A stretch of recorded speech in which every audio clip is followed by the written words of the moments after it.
Olha, eu aprendi com meu pai desde pequeno, né? Acreditar e correr em direção àquilo que você almeja.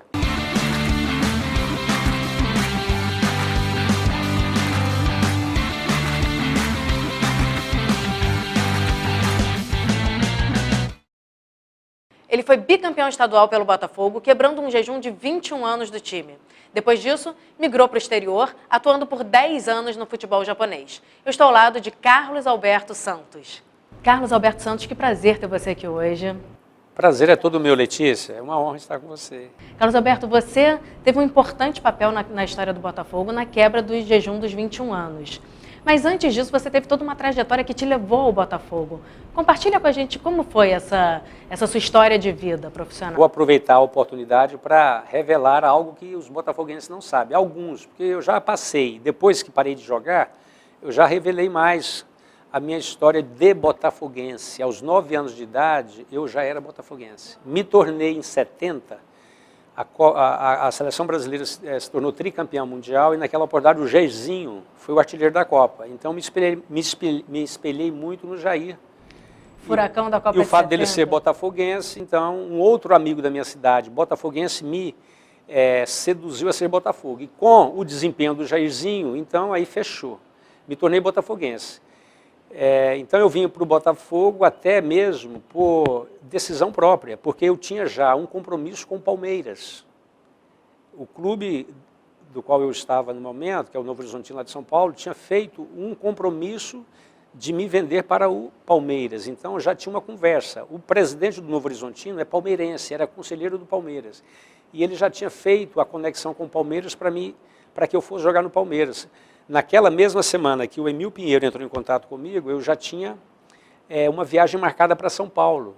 Mas o coração botafoguense falou mais alto. O Carlos Magno, que é um jogador da minha época de Goiás, que estava antes no Botafogo, me ligou dizendo que o Emil queria falar comigo, porque ele me indicou para o Botafogo. Então, naquele momento, o coração de botafoguense falou mais alto, né? E vendo todo o sofrimento do Botafogo, que naquele momento eram 19, né? Estava chegando em 19 anos sem ganhar título. Então, eu tive assim um insight, assim, a decisão de vir. Agora, é claro, eu estou falando do Novo Horizonte. Antes do Novo Horizonte, eu comecei no Goiás aos 17 anos. E antes do Goiás, é claro, eu jogava lá na minha cidade. Entrei aos 13 anos no meio do time adulto. Entrei precocemente. Eu ficava atrás do gol, querendo chutar aquela bola oficial, a bola de couro, que era uma bola poída, cheia de poeira, porque era campo de terra. Aquele time que o pessoal, cada um contribuía para fazer, comprar bola, comprar camisa. Então era o time adulto da minha cidade. Eu ficava atrás do gol para pegar a bola, para chutar aquela bola, porque a bola que eu chutava ou era laranja ou era limão, que é redondo, assim, uma fruta, e a bola de meia, de pano, né? Então atrás do gol eu ficava para pegar a bola. E aí eu fui crescendo ali naquele ambiente. A bola passava, eu devolvia para o goleiro, mas com aquela intenção de acertar na trave, porque se ela batesse na trave, voltava, eu chutava de novo. Aquela malandragem de criança que quer chutar mais vezes a bola.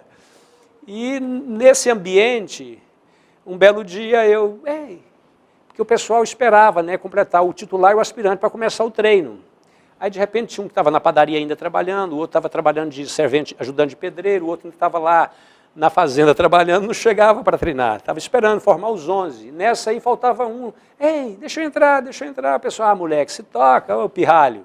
Até que um dia o Jairinho, que chama-se Jair, esse que era botafoguense, ele aqui comandava o negócio do time. Entra lá, Carlinhos, entra lá. Só toca. Ninguém entra nele. Deixa ele jogar. Aí eu entrei, né, me protegeram e tal. Ali começou tudo. Então, aos 17 anos, eu fui para o Goiás fazer teste no Sub-20 do Goiás.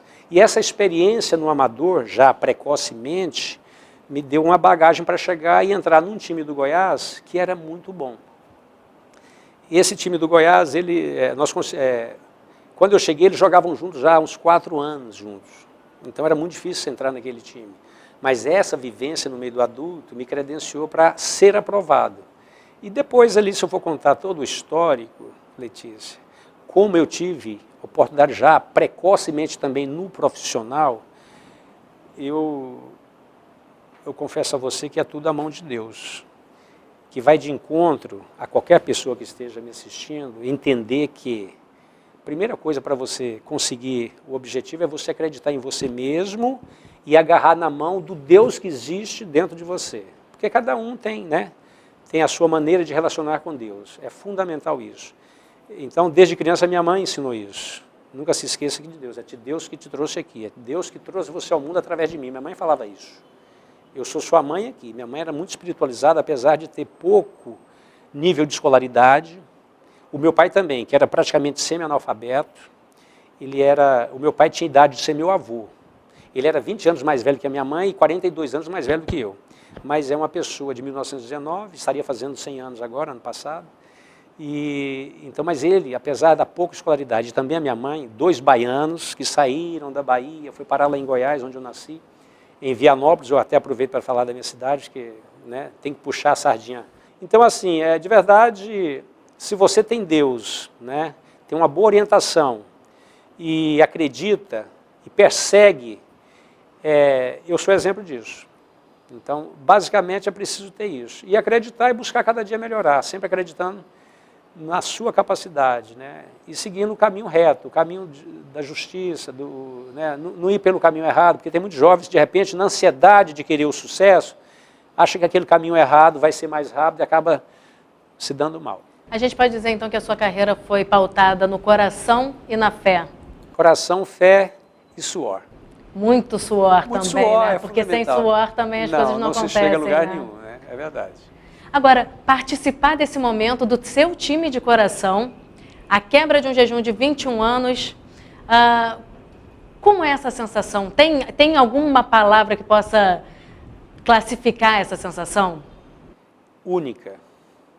A palavra é única, né? Sensação única. Não vou atingir um outro. Eu fui campeão em outros momentos. No Japão, no caso, que era um futebol que estava iniciando, e nós logo no primeiro ano conseguimos título, né? Então, assim, é uma coisa diferenciada, mas no Botafogo é diferente, principalmente também porque o torcedor botafoguense, ele tem uma característica única também. É uma torcida diferenciada. O botafoguense tem realmente uma paixão assim, sutil, assim, intensa, mas ao mesmo tempo sutil, racional dentro do futebol. Ela é um exemplo para muitas outras torcidas, pode ver isso. Então, assim, e o Botafogo, quer dizer, 89 estava completando 21 anos, né? E havia muita chacota, sabe? Muita piadinha em cima da torcida do Botafogo. Então, eu queria muito que o Botafogo abandonasse essa sina de 21 anos de sofrimento. Quer dizer, então, para mim, ter feito parte disso, é uma coisa assim que eu acho que Deus botou a mão ali, né? E quando eu tomei a decisão de vir para o Botafogo, eu tive assim aquela intuição, sabe? Que ia dar certo. Tanto eu estava tão assim, sóbrio, Letícia, tão assim, satisfeito e realizado, que eu não me esbaldei nas comemorações. Ninguém me vê, pode pegar o filme de 89, eu simplesmente, a bola, o Walter Senra, o árbitro, finalizou o jogo, a bola vindo em minha direção. Eu peguei a bola, ele pediu a bola, eu pus debaixo do braço e fui andando para o vestiário. Não comemorei nada, eu estava assim, porque eu tinha uma consciência, uma certeza do título tão grande, não falava para ninguém, mas eu estava assim, se desse errado, talvez eu ia ficar muito decepcionado. Mas eu estava muito convicto daquele título, que ali era o ano que ia chegar, que ia dar certo. Tanto é que depois do primeiro jogo, se você falar com o Mauro e com o Paulinho Criciúma, Mauro Galvão Criciúma, eles devem lembrar que na semana após o primeiro jogo, que foi empate da decisão, empatamos, né, o primeiro jogo 0-0, então eu conversei com os dois, que a gente falava bastante, né, tinha assim, um papo bem entrosado, que eu tinha assim, certeza que o título seria nosso, mas que a gente precisava concluir, mas que não ia sair da nossa mão. Eu tinha assim, uma convicção gigantesca. Eu tenho. Para mim não sai da nossa mão, não vai sair. Né, eu tinha essa concepção, assim, uma coisa assim, meio que, né, que transcendia qualquer outro pensamento, entendeu? Então eu estava assim, absoluto, realizado, eu não comemorei nada. Você pode ver o filme de 89, todo mundo naquela euforia, comemorando, eu estava lá no vestiário, alongando, voltando à calma, fui para o banho gelado, de boa, assim, tranquilo. Atípico, né? Porque o normal é as pessoas explodirem. Analisa Agora, isso. você fez algum trabalho interno, você tinha essa convicção muito forte dentro de si, mas você fez algum trabalho interno para chegar a esse título? Olha, eu aprendi com meu pai desde pequeno, né? Acreditar e correr em direção àquilo que você almeja. O meu maior ídolo, é claro, é meu pai. Ele me passou muita coisa boa, assim, eu muito cedo, eu não estou falando aqui parece que eu sou o cara, não é nada disso, entendam, mas eu estou respondendo a você o que aconteceu, o que sucedeu comigo, né? Então, assim, a minha mãe muito cedo falava, eu ainda jovem, eu ajudava o meu pai na obra, porque meu pai era pedreiro. Então, quando eu comecei já a ajudar meu pai e tal, para dar uma força para ele, minha mãe, aí ele queria me dar uma graninha, então um troco eu nunca pegava, que eu sabia que ele precisava mais, para as despesas. Aí minha mãe falava, pá, ele é um bobo, ele tem que pegar. Os irmãos querem, vai, toma do pai, e ele não, ele abre mão. Ela falava isso. Então ela falava assim, para as pessoas mais adultas, quando eu ouvia falando de mim, ela dizia que eu apresentava ter mais idade do que tinha, né, pelo meu comportamento. Então, assim, mas quem me passou isso foi ele, meu pai, minha mãe. Nós fomos criados dentro de uma realidade assim, sabe, bem sóbria. A gente nunca fazia aniversário, então eu nunca senti falta de... Então talvez esteja aí também, você vê. Está na sua essência, né? Essência. Lá em casa, por exemplo, não tinha aniversário nem nada disso, eu nunca senti falta disso. Então, por exemplo, fazer festa, comemorar, vibrar, não era muito, né? Eu vibrava quando fazia o gol, quando a gente estava naquela... Achava isso importante. Mas a questão específica do Botafogo ali, talvez eu tivesse um pouco disso, né? Do meu pai lá, não precisa de festa não, tá de boa. A imprensa mesmo, então, às vezes, eu cortava a volta, né? Para não ter que falar nem nada. Mas é claro, quando alguém vinha, aí se deixasse eu falava o dia todo também, né? Você do Botafogo foi convidado pelo Zico para jogar num time do Japão. No Kashima Antlers. No Kashima Antlers. O Zico já estava lá há 6 meses. E é claro, eu já estava numa idade de 31 anos e meio. E aí o meu foco, seleção, Copa do Mundo, eu percebi que estava passando, que dificilmente eu chegaria. O meu foco também de ir para a Europa, que acabou não realizando, aí eu tive para ir para o México também, não realizou. E o convite do Zico, sendo a pessoa que é o Zico, né, que dispensa comentário aqui, é uma outra página que a gente teria que abrir para falar do Zico. Claro.